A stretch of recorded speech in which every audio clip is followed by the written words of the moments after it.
Hello, everybody, here and at home or wherever. And I know it's a cold night, so thank you for coming out. My name is Victor Laval. I'm the Fiction Concentration Director, and really, I think we're all going to end up talking about different elements of this program. So the place I'd like to speak from is that I'm an alum of the program as well as teaching in the program. And so one of the things that I remember most about this school is we have a pretty large program, one of the larger programs in each concentration, and that's certainly not for everyone. Some people really want a small cohort who you're working with together for the same 2 years that you're together. But let me say, honestly, sometimes you don't like everybody. And it's kind of nice to have a program that is big enough that you can find your people. And then if it's not the right people, you can find other people. And the other beautiful thing about the program as a whole, I'll say, and the fiction concentration in particular, since we're the largest concentration, is that you'll work with some amazing people. If you go on our website, you'll see who the full-time faculty are. You'll see the adjunct faculty. It's an astounding, if I may say, an astounding group of people. But what has actually stayed with me the most since being in the school are the group of students who I was with while I was here. And my best friend to this day is a fellow writer from this program. There are probably 10 or 12 different folks some who went on to publish, some went on to become agents, editors, went into other fields entirely, entertainment, things like that. But we became such a close-knit group of people because this program, it is a higher credit. You have to take more classes than a lot of other MFAs, so you are with each other quite a bit. And the thing I want to just share about the program is like that kind of closeness and hard work really helps you create some great bonds with your fellow students. And that's what's going to stay with you 20, 30, 40 years after you're out of this school. And that's one of the nice things about Columbia as a whole. Yeah. So thank you, and I'm now going to hand it over to Lars Horn. Hello, everybody. Thank you for coming. So I'm Lars Horn. I'm actually not the concentration head for nonfiction, but I am full-time faculty here. Chloe Cooper-Jones was unwell, and so couldn't make it. So you have me, a strange stand-in. But no, speaking to those who are interested in nonfiction, it's a really wonderful program. And I say this quite wholeheartedly. I was meeting with a former undergrad student who was asking me which nonfiction program should I apply for, and I said I think that Columbia has one of the best in the country. And we have a really interesting faculty that you could work with, Margot Jefferson, Wendy S. Walters, Leslie Jameson, Chloe Cooper-Jones, Jakira Diaz, and on top of a whole host of adjuncts. There's really range, given how broad nonfiction is, the kind of nonfiction you might be doing, whether it's essay, whether it's memoir, whether it's experimental lyric essay, biography, popular science. There's a lot of scope to work with different specialists in different genres within nonfiction. There's also the lovely blend of seminar, workshop, and really intensive thesis workshops.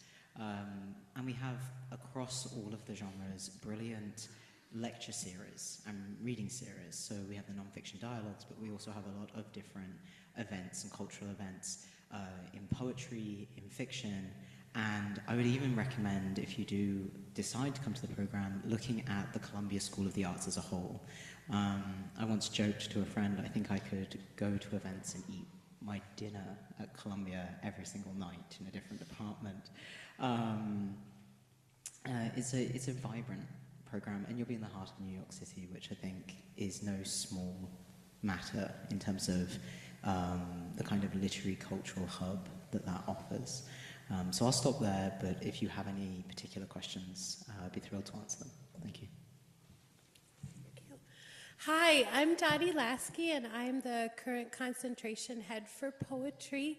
And just to echo my colleagues over at Poetry, we are a very close-knit group with strong bonds. There's almost a kind of family feel to the cohorts that come through the poetry program. We definitely are very accepting of all types of poetics. So if you're somebody that loves to write, sonnets, we can support you. If you're someone that hates sonnets, we could support you as well. And somewhere, if you don't know what a sonnet is, we also are there for you. We tend to just embrace everyone with open arms in our master classes, our lectures, our seminars, our workshops. I think that's everything. And of course, our intensive thesis workshops, where we really work closely with you to think about what a poetry book is and how to make, the poetry book of your dreams. In recent years, we've been so lucky to kind of beef up our event series. So we recently started the Wolf reading series. We have an alumni poetry series, which keeps up the connection, over the years of alumni poets, so that we can learn from them and they from us. It continues past the program. And we also have the Max Ripvo reading series for poetry that happens. So yes, I'm looking forward to talking to all the poets in the crowd about our program. Hi, I'm Susan Bronofsky. I'm the director of LTAC, which stands for Literary Translation at Columbia. And if you think that you came into this room to hear about things other than translation, I am definitely talking to you specifically. We offer translation as part of the MFA Writing Program here because there's a way in which you can learn things about writing from an encounter with literary translation that you're not going to learn any other way. You come here in your classes, most of your energy will be spent figuring out what your voice is and what your style is.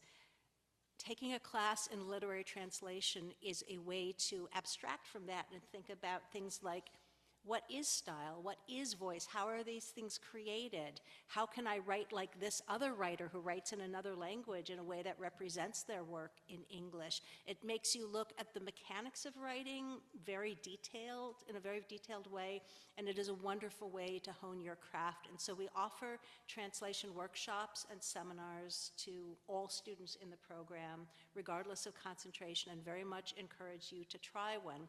You do not need to be fluent in a language other than English to try translation. You might need to be a professional literary translator, but to learn about translation, all you need is, the ability to decipher a text in another language with a dictionary or understand something from a recording, because it's really about the process of figuring out how to make a text in English based on something that happened in another language. For those who are very interested in translation, we offer something called the Joint Course of Study. It's effectively a minor in literary translation, where you would put together a curriculum of translation-based classes and submit a shorter thesis in translation along with your regular thesis. We also have an exchange program called Word for Word, in which students from the writing program, whether or not you're studying translation specifically, can be paired with partners who are MFA candidates at a foreign language institution, and you will spend a semester translating something by your partner while they spend a semester translating your work in conversation, which is a really interesting way to see your own work through someone else's eyes and really, feel what it means to take responsibility for sharing somebody else's work in English. I'll be around, happy to answer questions about this. Thanks. Thank you, Susan, and everyone else. Hello. My name is Franklin Winslow. I am a fiction writer and alum of the program, and I currently serve as the Director of Academic Administration. My experience in the program was very much like Victor's. I just spent Thanksgiving with 3 of my best friends that I met here in the program in the mid-aughts, and we've been doing that for quite some time. I have a separate writing group with another group of friends who also met together here at the program. And I think what I can add to the conversation is some of the social aspect that is in addition to events that have been mentioned up to this point. We have 3 primary student groups: Columbia Journal, where students learn to compile a journal. We have CAT, Columbia Artist Teachers, where students who are interested in educating and want to become teachers at many different levels can participate in pedagogical explorations, so there is a training component, and then also volunteer in site-specific locations. And we also have a student group called Our Word, and Our Word is for all students who are seeking to connect with other students on campus to figure out how to support each other in making spaces for emerging voices. There are many other kinds of student groups, both within the writing program, some unofficial. We have a lot of unofficial reading groups right now. A bunch of students just finished Moby Dick and moved on to Dante's Inferno. We have students who get interested in reading series. We have a student organized reading series called the Gallery Reading. So students on campus in the program organize a reading with other students from the program within the program. But then this year in particular, a lot of students from the neighborhoods wherever they're finding themselves are finding community spaces in their neighborhoods and inviting their Columbia cohort and friends to come organize readings and different kinds of activities. I'd be happy to talk to you more about any of that stuff. And then if there's any like technical stuff about how you put together your schedule, or like how many days a week, or hours and graduation and that like technical side, I'm happy to talk to you about that afterward as well. Thank you so much, Frank. As you can see, lots of the alums hang around and stay here, so I think it says a lot about the community. I just want to give you some logistical information. The most important, of course, is the application deadline, which is January 6th. So you got, about, I guess, a month and a day. Still have a little bit of time. We also have a separate application deadline for our financial aid applications. If you're interested in applying for scholarship support, then those documents are actually due on February 3rd. And there's 2 documents that you need to submit if you're a domestic student or permanent resident. There's the FAFSA, which is the federal funding agency, and then there is the Columbia, it's basically our own School of the Arts financial need assessment application. If you're an international student, then you just need to fill out the second one, which is the School of the Arts application. You can actually find that on the application portal, just where you're going to find the rest of the application materials. And we're actually having a special Zoom session to talk about the financial aid, both what we have to offer and about the process to apply for it. That's going to be on December 18th at 7 p.m., and you'll get information about that if you don't have it on your calendar already. So that's going to be on Zoom. I want to stress that the application process is need blind, so if you are in need of scholarship support, please do not hesitate to submit the applications. It will not at all worsen your chances of getting into the program, so please remember that, and it is 100% true. The faculty who are reviewing your applications do not have access to that information. It just lives within my office. So. What else? Yes, so we are also going to be having concentration-specific Zoom sessions. If you have any additional questions after tonight, we already had the nonfiction one actually a couple days ago, but we have fiction on December 11th and poetry on December 19th. So if you have any questions after tonight, you can do that as well.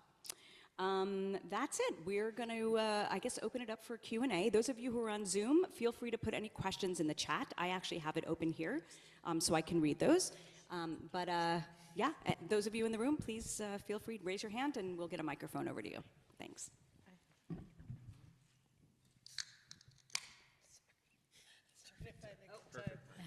Great, so we're happy to take questions. All right, Hi. Oh, sorry, go ahead. Oh, no, please. Hi, my name is Paige. Thank you so much for holding this and having it in person. You all talked a lot about kind of experimenting across kind of voices and genres and even tracks. So what exactly does that look like, of being able to take classes in different areas? How much are you kind of in a set track versus taking classes in poetry, even though you're in the fiction track, for example? So when you apply, you're definitely applying within a particular concentration, and the concentrations are divided by genre, so fiction, nonfiction, poetry. However, we offer every semester a number of classes that are cross-genre classes. So for example, there's a very popular class that's taught every semester, called the Kama Sutra, C-O-M-M-A Sutra, and it is a cross-genre class about grammar for creative writers. And so there are a number of opportunities like that. There are also some cross-genre workshops offered. The workshops within genre, so like the poetry workshops, for example, are reserved for poetry students.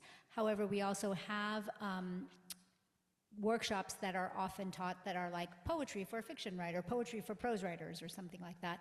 So those kinds of things are very regularly offered. So while you can't sort of come in as a cross-genre kind of, candidate, the opportunities for writing across and for practicing that within workshops and seminars are very abundant.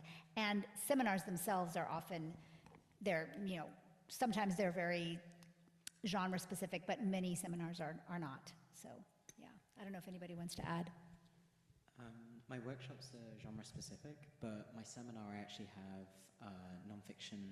fiction writers and poets in the seminar, and they love working with the nonfiction students. I mean, there are poets or fiction writers who also want to write essay, and so they're interested in perhaps learning in a seminar. But also, I think there's a way that in traveling through the forms and vocabularies of another genre, you come back to your own slightly changed and different, and you're able to look at it afresh and kind of inflect how you may have previously written, say, an essay by looking at poetry, or how you might come back to the page differently if a poem is going to be a poem that also essays. And so I think in that way, not only can a lot be learned, but also the discussion that happens within those seminars is really rich, because they're somebody will say something from the point of view of nonfiction, and a poet will bring something from poetry, and then they start to have this really dynamic tension in how they approach the material. All right, we can do the first question that we have online. This is for Victor. It's about the fiction creative materials. It says, my understanding is that a novel excerpt with a synopsis is acceptable for a writing sample, which I would be able to pair with short stories for a more complete application. But I wonder where, in your eyes, you find a sweet spot in the development of a novel where it can be shared in that context. Well, so the thing I say is, when you're thinking about your application for the program, sometimes there can be a sort of anxiety or stress about, like, number one, I have to submit good writing, obviously promising writing, but the other thing can be like, and I have to jam in everything I have up to the page limit. And I just want to say, it's your application, you should do what feels best for you, but when we're reading the things, we're not reading with an eye toward, like, is this ready to be published? Is this perfect? Whatever that would mean.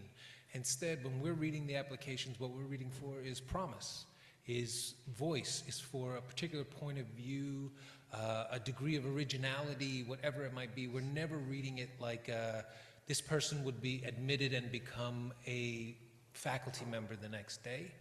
We're just thinking, like, this is a person who looks like they're doing something interesting and powerful and weird, or whatever it is that you're doing, and we think maybe the people who are at our school could help you get even better at that. That's really all we're reading for. So as much as I can say, you should turn in the work that sounds most like you, and that sounds most like what you would want what you would want to work on while you're in this program.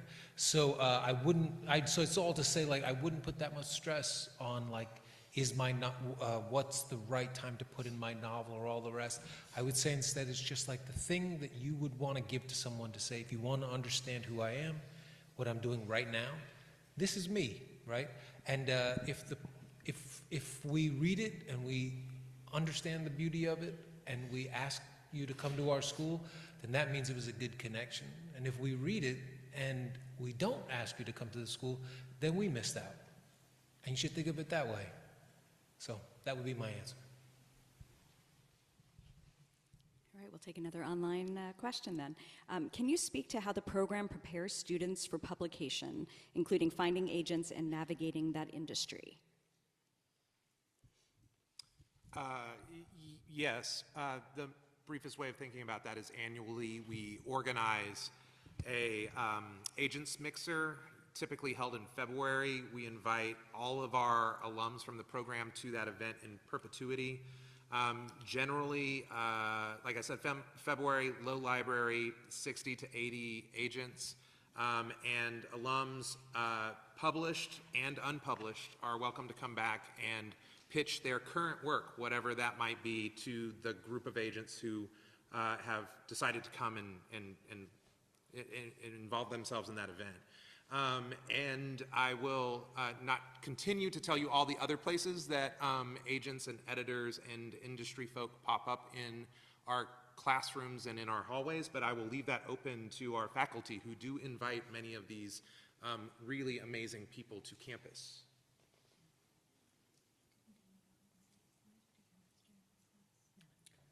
Well, I'm sorry. Oh, no, please.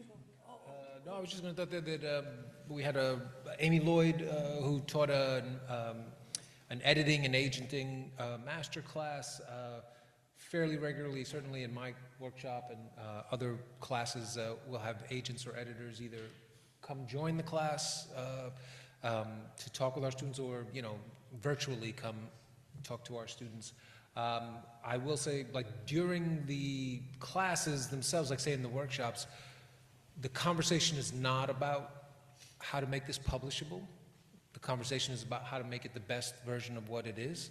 And the idea is that then once it's that best version of what it is, that's when you try to go out and find how it's publishable, so that, like for my classes, the editor or agent might visit at the end of the semester. So we're not spending the whole semester trying to figure out how to turn your wonderfully unique thing into another widget that can be sold at the store, and I don't know, my analogy's breaking down, but you know what I'm saying.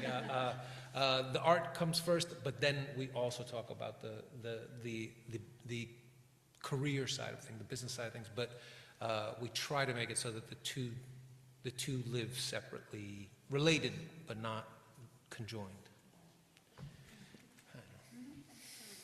Yeah. Okay. Any questions in the room before we go? Oh. Hi, thank you for hosting this. My question is, are there teaching assistantships available to help with financial costs, and what are the qualifications?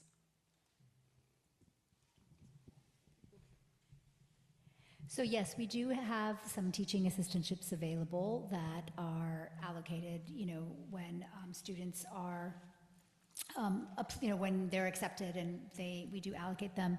We are actually in the process right now in trying to imagine different kinds of opportunities for our students to get teaching experience or other pre-professional experiences, whether that's other kinds of arts administration kinds of opportunities and things like that.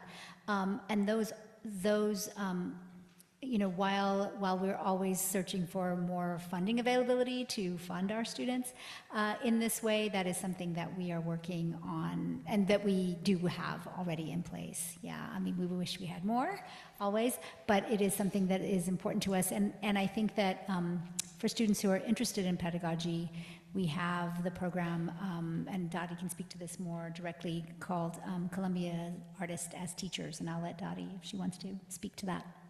Yeah, and Columbia Artist Teachers, or as we call it, CAT, is a program that allows MFA students to teach no-cost workshops in a variety of sites.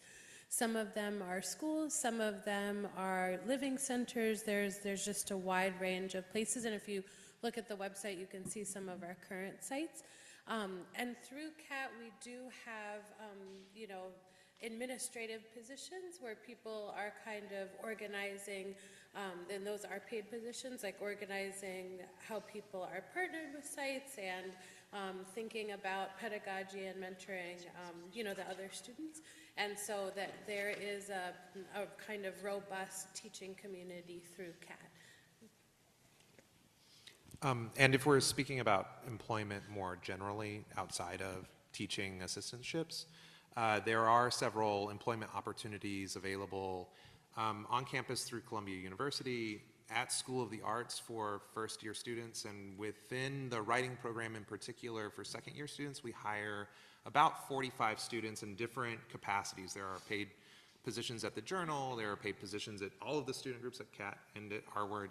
There are also administrative assistants, we call them chairs fellows, who do a wide range of amazing jobs. You'll meet a few tonight, actually, in our concentration breakouts. And there are other opportunities, but I think I'm just trying to like distill this to the primary stuff. Oh, I will say, in addition to all the things that we offer that are campus-based, our newsletter that we release weekly, we offer additional opportunities that come across our desk. Anything from anyone who is looking for a Columbia student who reaches out to our offices and says, are students interested in applying to this? We send it weekly to our students. And in addition to our newsletter and on a weekly basis, anything that's a one-off or we're looking fast or it's a deadline. And this is also submissions, and this is also a lot of other things, but employment opportunities in particular that come across the program's notice we share with students. Hi, everyone. My question is, how would you guys describe your balance between theory versus practice? How much you dedicate to reading courses versus workshop specifically? This is a general question, but I'm also specifically interested in the poetry department's way of handling it. Yeah. Well, yeah, I can, and just say it generally too, you know, we do have a variety of types of classes so that we can create a balance between allowing people to, you know, read things that will inspire them and get them thinking about larger theoretical ideas in whatever genre they're in. And those are seminars and lectures and master classes. We have those classes to be balanced with the workshop. When you take a workshop, and I'll just speak to poetry, but I think it is across the board, the entire focus is on getting feedback, you know, on your work and providing feedback to your peers. So it is very much, you know, centered around that and around those conversations, and they create this, you know, balance with the other types of classes. So I guess ideally, if it were a scale, it would be equal.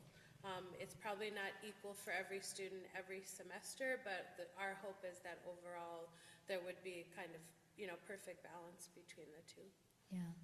Our program definitely, I mean, it's one of the things it's known for that Victor, I think, mentioned is that there are a large number of credit hours, right, that you take as part of the Columbia MFA, one of the highest number, I guess, among MFA programs. So that does allow for students to really explore you know, a wide variety of theoretical or historical or contextual kinds of avenues, right? So not just within, let's say, poetics, but, you know, students who are interested, let's say they're interested in like mysticism and poetry, right? They have the opportunity then to take classes in the religion department, right? Or things like that. So the curricular requirements do allow for that to happen while always, you know, having the opportunity every semester, right, to be rooted in the workshop experience as well.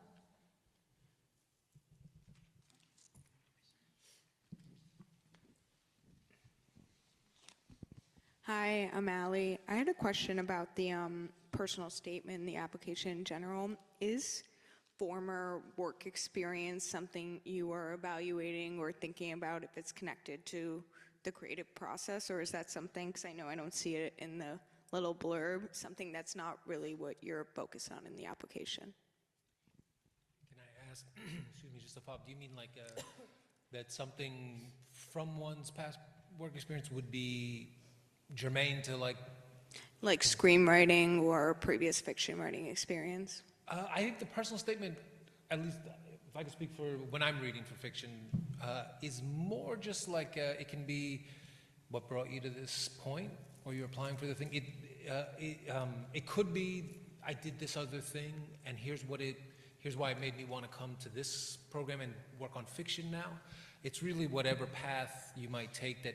A lot, like we're going to read your fiction, we're going to see your transcripts, but this is like one time where you just get to say, here's who I am, and this is what I'm hoping for, or this is what I'm hoping to change, whatever it might be. It really is, I mean, without being facetious, a personal statement, like truly about you and how or why you're here, whatever you think we should know about you in that space. Yeah, and just to echo that, I think if you're thinking about it, just to choose, I really just saying what Victor just said, sorry, but just really what, is pertinent. You don't need to tell us everything if it's not like important to the story you want to tell us. So don't feel any pressure, to put in information, even if it would impress us, if it doesn't fit in your path as a writer. Yeah, if there's something that's, that we can't discern from the CV, right, or from the resume, right, that whatever you're putting into the boxes, or if there's something that would cause us to maybe have a question like, well, how this person's been studying screenwriting, right? Why do they want to take the leap to poetry or fiction, right? So that might be something that gets elaborated on in the personal statement, but it's not the place where we're going to be going to look to see like what experience do they have or don't have. That's not what we're really interested in the personal statement. At least I'm not. I really want to know like, what makes this person particularly interesting or unique, right? Or how did they get here? Yeah, something I really look for in the personal statement is I'm really interested in your writing. So what I mean by that is if you have an idea of the project you want to undertake in the program, that is a wonderful place. An idea for the project, whether it's in nonfiction, it would be like, is it a book of essays? Is it a memoir? Is it a book-length essay, a lyric essay? Is it art criticism? What is it that you maybe have as a long-form project that you want to explore? What avenues of research? What compels you about nonfiction? Is it voice? Is it point of view? What do you get excited about in writing? Because I think that your selfhood will come through, but it's really, that's where it intersects with mine or other faculties. The reason we're coming together in a room and so I can think, oh, I can see how this person's project and writing could be really wonderfully shepherded by X, Y, and Z professor. And I see how they could be in a really wonderful conversation with different faculty members. And then I get a sense of what you're about on the page. And I mean, as a unique voice that wishes to add to American letters. That's what I'm really reading for, is what is your creative vision moving forward in the program? And why Columbia?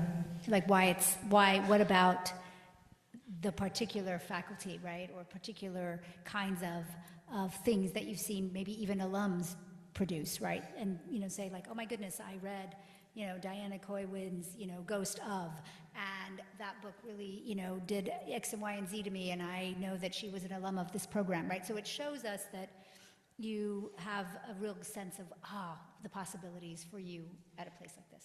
Yeah, especially if it's not simply, I'm writing a memoir and this faculty member wrote a memoir. I really do mean some of the pertinent questions to my creative work deeply intersect with different faculty members. And I did once read a really brilliant submission about queer masculinities that I found really interesting, and both talking about how that was going to be framed on the page, the research behind it, and I could immediately see the relevance to why it needed to be at Columbia. So that's an example. All right, we've got many more questions on Zoom. We also have one in person here. So this question is about the thesis process. Especially with the size of the cohort in mind, do students still work one-on-one with a faculty advisor? What does that look like?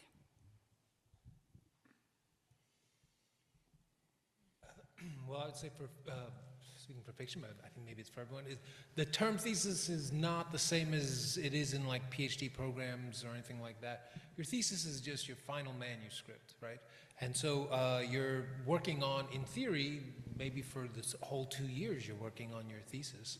In your last semester, you're working in a thesis workshop, which is, in theory, that you've been working on everything you've been working on in that last semester. You're doing larger groups of, larger chunks of that work so that you can get a larger manuscript in shape, whether it's multiple stories or a novel or a novella, something like that. And so when you think about thesis, I would just urge you to think more about like final manuscript, because it takes a lot of pressure off that idea. And so you're not working with an individual, again, unlike say a PhD program or something like that, you're not working with an individual faculty member Outside of your class, you're working with that faculty member in your thesis workshop. And you're working with your peers in that thesis workshop. And then that manuscript is the thing you will turn in as your thesis. So just to clarify that, the difference. And then as you will submit the thesis in whatever genre you are writing in, and then 2 thesis readers are assigned to each thesis that are matched up with you, based on genre or particular subgenre, kinds of interests, and then you will get evaluations from those 2 readers and the opportunity to get feedback from them. So that's how it generally works for us across all the concentrations. Maybe I would add, and you just to be clear, you do turn that in, but again, unlike a thesis, you're not arguing your thesis with those 2 readers. It's just more that they've read it, they're giving you feedback. So it's not that you're turning it in, you don't know if it's a book that's going to pass. Instead, it's more like, okay, this is what you've done, this is the best of what you've had in your 2 years here. Now let's talk about how you can make it even better so when you leave here, it becomes a book you can publish. So just to clarify that. Yeah. There's a question over there. I think this, yeah. Hey everybody, I'm Ben. Are there classes offered at night so that students who have 9-to-5s can still participate in the program? Oh, am I up? Yes. We offer classes Monday through Thursdays primarily. We start about 10 a.m. We end about 8, sometimes 8:30 or 9. We also, that's a majority of our classes. We have a gap on Wednesdays from 12 to 2 where all student groups can meet, so no classes on Wednesdays 12 to 2. Most of our social activities, creative writing lectures, nonfiction dialogues, alumni poetry readings, wolf readings, primarily Wednesday nights, 7:30 to about 10 o'clock, 10:30. Fridays, a handful of classes, and that's really based on faculty interested in what their schedule has available. And so working students can take classes at night, but probably will have a day where their workshop is scheduled, and will build other classes around that day. And probably another day because of the 15 credits. You want to average 15 credits per term to get to 60 to graduate. And so probably at least 2 days on campus. And it can be more, and it probably won't be less. You could, if you really squeezed, make it 1. And that would be like Tuesday, I would bet. But I don't know for sure. All right, we'll take another online question. This is about the Incarcerated Writers Initiative. Wondering if anyone's participated in that, and if you can speak to the community around that and the best ways to get involved. Well, that is an arm of our CAP program. It's a really wonderful, robust program that started and emerged because people wanted to do that work. And so the best way to get involved, if you're interested in doing it, is just to let CAT administrators know and to go to the info session. In CAT, we're always kind of building sites out. So if you're interested in working with incarcerated writers, and for whatever reason the position's available, there's no way that you can fit in with your schedule, there's always ways to build and grow that initiative as well. So if that's something that people are interested in, definitely there would be an opportunity to do that work. All right, we have a question about the student culture. How would you describe the balance between collaboration and competitiveness within the cohort?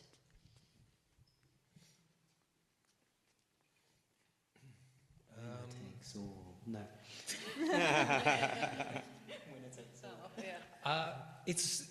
I would say it's such a big program in a way that it's kind of I'm sure there's some degree of personal competitiveness here or there, but it's such a big program that I do think it, as much as I can tell obviously from the faculty side, but even when I was a student, even if there's some competitiveness in this pool, you just go to another pool and get away from that person, I would say. Like, I'm not saying it doesn't exist, but I'm just saying I don't think it's, say sometimes a smaller program, the hard thing is everyone is talking to each other. There's only 6 or 8 of you or 4 of you, and everybody knows what everybody's doing. Everybody knows if everybody got this or that thing or didn't get this or that thing.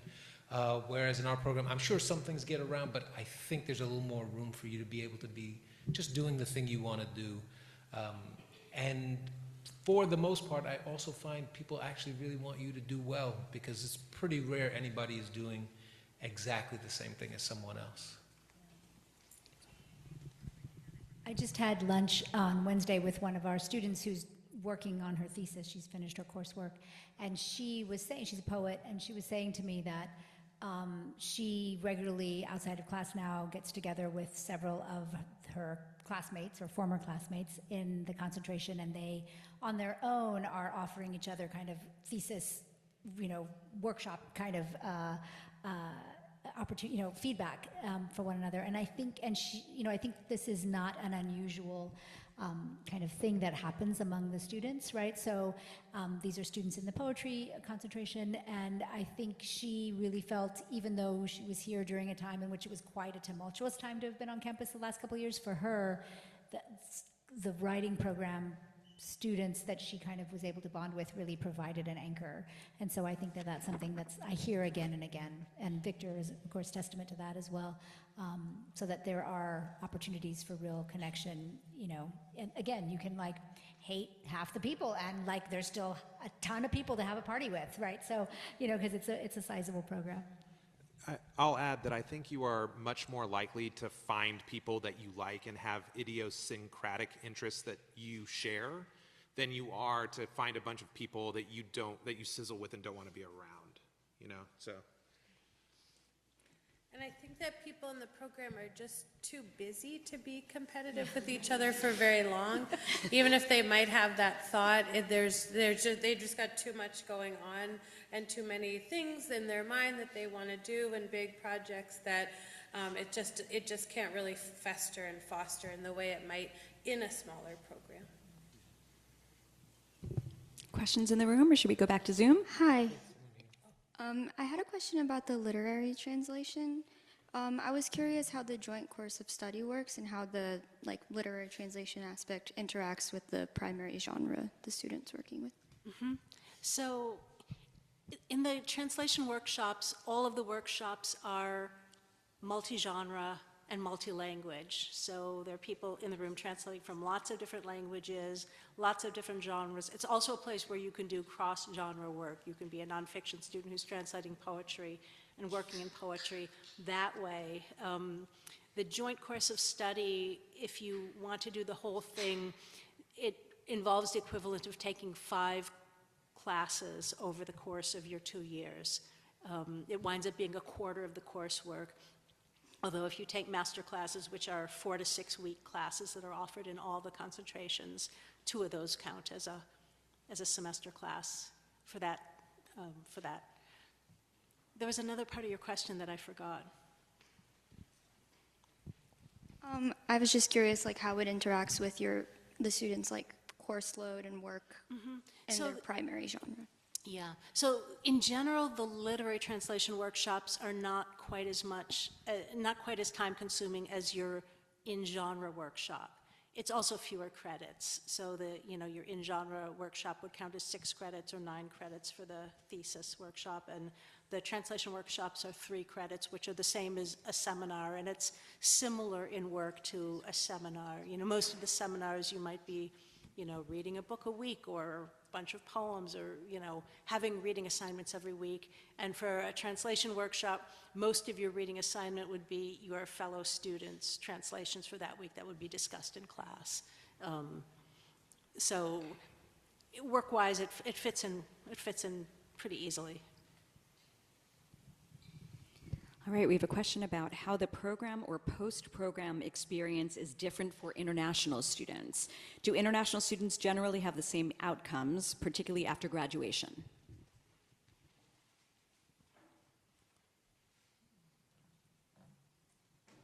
I guess the question in my mind would be outcomes, meaning publishing books? I think so. I'm not sure, honestly, what the other outcome, I think the main outcome from the program is putting together a book that you hopefully can publish, and I would hope that holds across the board. Yeah, I don't mind speaking to it a bit. I think in terms of if you're looking for, obviously there's the question of publishing, honing your craft, really starting to make your work feel more like your own, and excelling in your own vision for your work. I think that can traverse geographies. If it's the question of will I be employable in the US afterwards, maybe, but then you're getting into immigration questions of visa, which is way beyond our hands. I will speak as, honestly, somebody who came over to North America to study. I had different visa routes going from that. It's a real lottery in terms of how you manage after that, but having a degree that is recognized by a particular country, potentially finding either further education to be on like an educational visa, then finding job opportunities from that, it is possible. Regardless, even if you return to a home country, you're still able to publish in English within the American publishing landscape. That's absolutely possible. And you're still able to have books published or participate in translation. Where you do that from is more subject to immigration law than it is to the program. But I think honing one's craft and publishing in English is absolutely possible, and wouldn't really be different for international students. Question about the community. How would you describe a kind of candidate that you are looking for in terms of fitting into the community you are building at Columbia?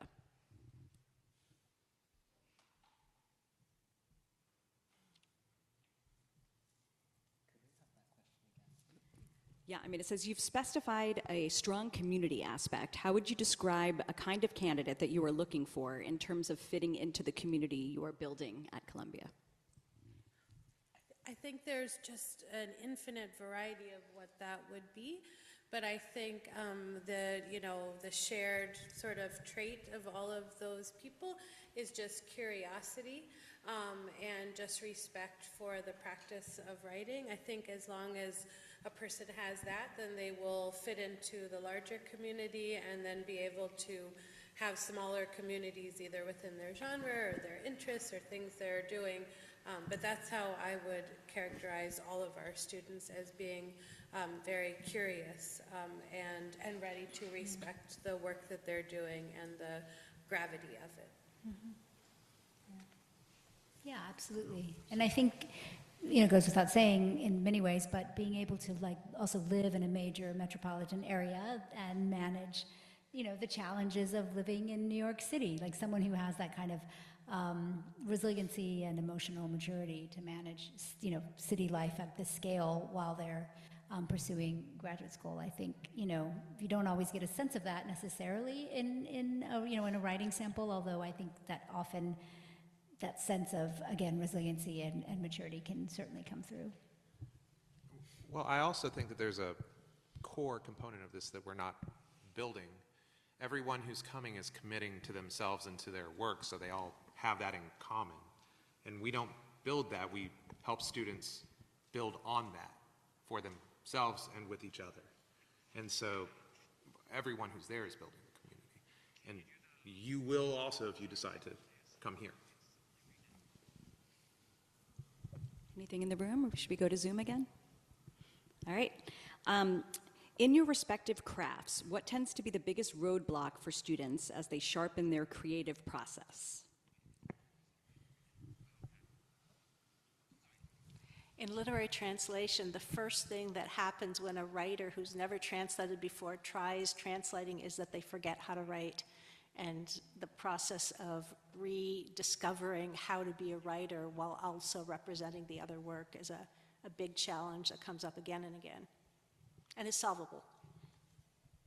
I think perfectionism can be an issue when writing a poem, because I think because we have seemingly less words, although that's arguable, that, there's a tendency, depending how you look at it, but yeah, that there's a tendency to want things to be perfect, to not want to share work or not take yourself seriously unless it is perfect and matching something you've seen before. And so that's something that, we try to work with in people. I also think, much as in life, one's greatest strength is their greatest weakness. So if you're really stubborn, that will get you through a lot. But it will also cause difficulty in terms of adapting. But if you're really, really flexible, you can struggle to find your own voice. So often it's about understanding where your greatest strength and potentially your greatest hurdle lies. They're often two sides of the same coin. And getting to understand which situations to bear with it and which to hold it back a bit. So I think for every student, it's kind of different, the hurdle. Getting to know the hurdle is more important sometimes than jumping over the hurdle. If that doesn't sound all too... I was a philosophy student before this. It shows sometimes. Get to know your own hurdle. But I do think that's really it. Because the clarity that comes with that, to know your own pitfalls, is so much more helpful often the time, because it's not knowing what it is. I think that's half the battle. I would say on the fiction side, or maybe it's just in general, sometimes people show up feeling a great deal of excitement, ambition, but also anxiety about I need to come out of here with something that I can publish, sell, whatever it might be, right away. And it's an understandable desire, absolutely. But what it can do is it can make it so that you don't take risks and try new things, and instead show up saying, I've got this book I've been working on for 8 years, and now this place has to help me write that book. And one of the hardest things to hear then at the end of a first semester is like, hey, this was a good first book. Why don't we start the next book? And then sometimes people clutch onto that thing for 2 years, right? And maybe sometimes they should, but I'm just saying that the idea in the program is you're there to be a student, right? And you're there to try new things. And the depth and breadth of classes that we offer are meant to encourage you. You come in one kind of writer, you think that's the writer who you are, but by the end you've tried out about 15 different versions of yourself. And that's the best kind of writing experience you could have, because when you leave the program, you won't have that ability to do it, because now you have a job and or you might have family or whatever else, and you have less time to try new things. So that, for me, the biggest thing is just coming in a little rigid, and then it takes a while to kind of crack the hands and get people to loosen up, and then actually they do sometimes their best work, things they never dreamed they would do. Yeah, just to echo what Victor said, I think sometimes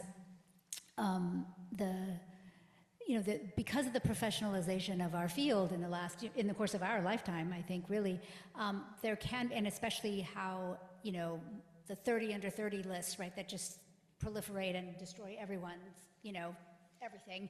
I think that there is sometimes this expectation that one can put on themselves at a much younger and younger phase in the development as a writer, to be like, oh, I have to meet this benchmark by this time to understand myself as a success.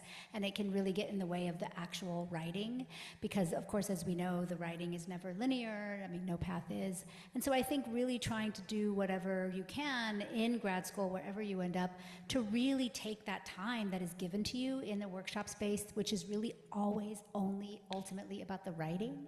I think that trying to be in the space of the writing as much as possible, as much as grad school kind of allows you to be, in a very, sort of special way that you won't get necessarily in any other time in your life, to really take advantage of that, I think is so important, and will allow for you to be less susceptible to the things that will prevent your writing from flowing, right?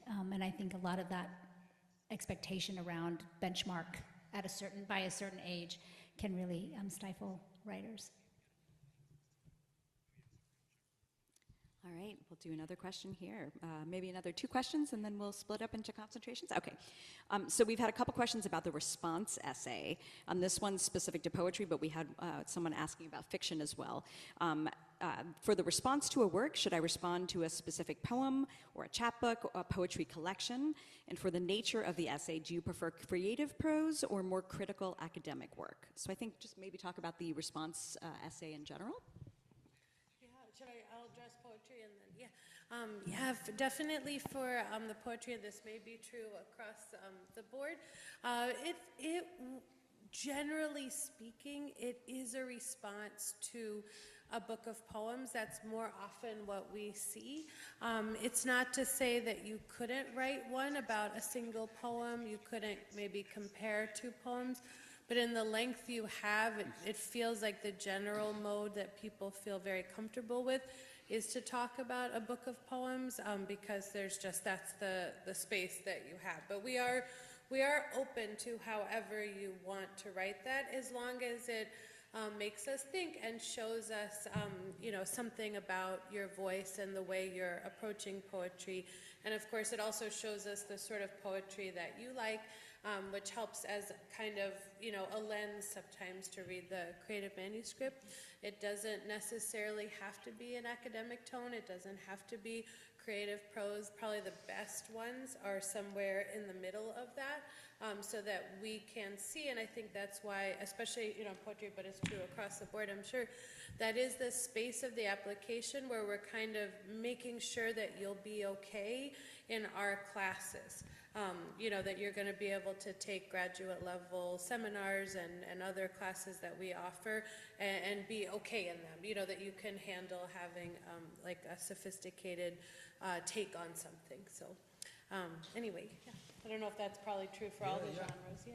Similar for fiction, the only thing I would totally agree with what Dottie said, and just it's not a creative space. Like, well, that's what your fiction samples are for, or your writing samples are for. And the other thing I'd say is, like, if you can help it, it's not really, it's not a book report. It's not like a summary of the book. It's really more like what in this book, stories, novel, whatever, really resonated with you, was interesting to you as a writer, is doing something that you're trying to learn how to do, is failing at something that you think you also fail at sometimes, whatever it is. That's kind of the road for that. I think for nonfiction, slightly dissimilarly to the other genres, it is a creative space because it's nonfiction. Because I want to see how stylishly and intellectually you can analyze that book. And so I've suggested to people before, make it actually worth your while. Try and approach it like a literary book review. Your best work that you could then send out and try and get published. So actually do double duty, something you might try and approach a literary magazine with. I'm thinking, think of your favorite book reviewers. I personally am really interested in the reviews by Christine Smallwood. They're a blend of philosophy, craft lecture, book review. They're phenomenal. So I think that it's not that I'm looking for a very specific kind of literary criticism, which falls under the umbrella of nonfiction.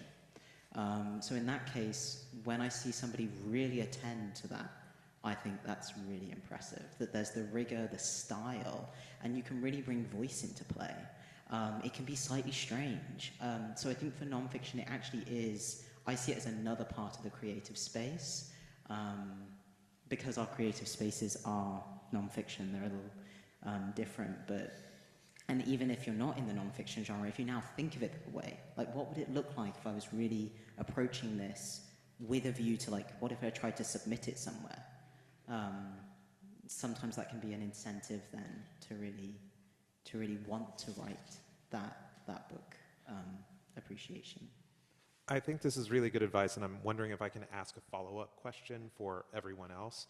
Are there any writers who are writing about writers that inspire them that you would say, go look at? And I will start with Ursula K. Le Guin does this all the time. She writes about people who inspire her and things that she's interested in their writing. And so if you go look at her writing about other writers, you will have a lot of thoughts to take in about this kind of form. Are there any other one or two that people like reading when they're thinking about this stuff? Oh no, too hot. So I mentioned Christine Smallwood. I also really love, it's not always book reviews, sometimes it's a lot of art criticism, but Isha Sabatini-Sloan is superb, does wonderful kind of art criticism, sometimes book like literary criticism. Let me think of some more. Sorry, I'm on the spot. It's a great question. Next time I'll come with a list. Yeah, I apologize about the No, I've probably found one of my pointedness of the spot. strengths and weaknesses, a hurdle. The philosophical endeavor continues. No, it's an excellent question. But I think it might just, I always want to empower people to write poetry reviews. So if you come here, you might hear me like begging you to do that, because I feel we don't have enough really wonderful writing on poetry that's in the popular zeitgeist. So that's why I'm struggling, but I'll think of some names. But anyway, maybe Deborah has some names. Sorry. All right, well, let's do one more question, and then we'll break out into concentrations. This is a question about workload, and it's specifically about nonfiction, but I think everyone could speak to it. Is it realistic to work on a publishing book deal while completing the program? So what is the workload like? I don't know if we can follow it. So a publishing book deal, would that be then used, the thesis would be that book deal, that manuscript? Do you have any clarity? I mean, it says, I guess, work on it while completing the program. So it Okay, sounds like maybe they already had a book deal. I don't know. If I'm trying to approach this pragmatically, you just laughed at me. You have little faith. Okay. It does make a big difference, I think, whether the thesis is, because if you were to think, okay, the book deal that I've got, the book that I'm trying to actually realize for this particular publishing industry is also the thesis that I would like to submit to complete the program with, that's a very different workload than if you're separating those two entities. If they're separate, then you have to ask questions about what are you doing for income and rent, and that's another time constraint potentially. If they're the same, that will save a lot of time. You can do a lot of double duty work. Similarly, if they are separate, you might still be able to take sections of writing that you put in for workshop, but there's a lot of variables there, which makes it hard to give a definitive yes, no. It also depends on the person who's doing them, their ability to time manage, or if they deal with chronic pain or not. It's like there's a lot of relativity there to the question. Far be it from me to say no. Maybe yes. I don't know. There are quite a few variables there, I think. But I'm happy to hear from others. No, I think again, it's a program that does have a lot of credit hours that are required of you, which provides tremendous opportunity, right, for expansive, minds.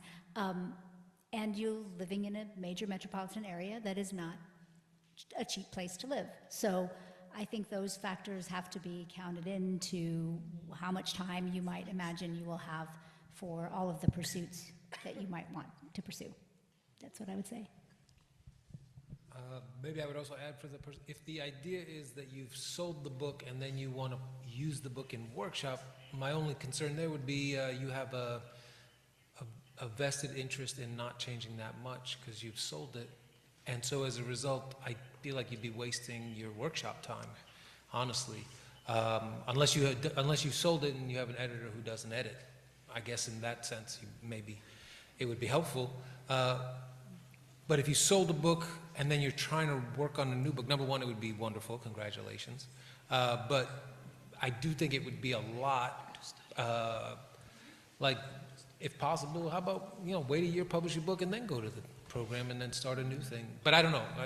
I'm thinking it might be sold on proposal with nonfiction. So you're generating the work to fulfill. I think it might be that they then need to fulfill. Yeah. Totally right.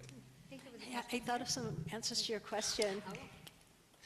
Writers writing about books they love in an interesting way. So Kathy Park Hong has a book called Minor Feelings, in which she talks about her love and obsession with another book, the book Dictée by Teresa Ha-Kyung Cha.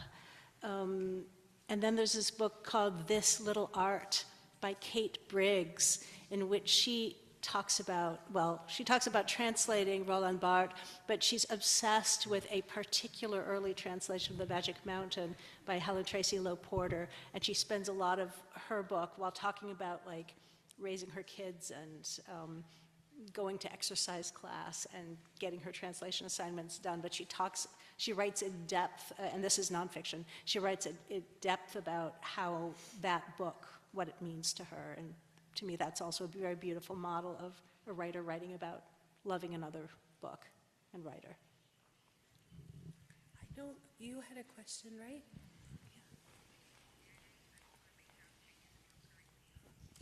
Hello, my name is Serena. I had a question about the sample. So I know we can do, for fiction, several stories or a portion of a novel. I want to do a combination of both, and I just had a question about whether the goal is to see our range or for you to see our most polished or finished work, or is it a case where you want like a sweet spot for both? Certainly the goal is not necessarily to see the most polished work.